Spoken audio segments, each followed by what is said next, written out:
నేటి నా మంచి మాట.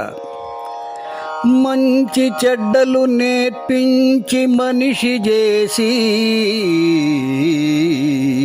ఇహ పరముల జ్ఞానము నెరుకపరచు. గురువు పాదాలు బట్టిన గుణము గలుగు. గురువు పాదాలు బట్టిన గుణము గలుగు. మరచిపోబోకు మెప్పుడు నా మంచి మాట. మిత్రులారా, జన్మనిచ్చిన తల్లిదండ్రుల తరువాతి స్థానాన్ని నీకు మంచి చెడ్డలు నేర్పించి లోక జ్ఞానాన్ని, పారమార్థిక జ్ఞానాన్ని తెలియజేసే గురువుకు ఇచ్చింది మన సంప్రదాయం.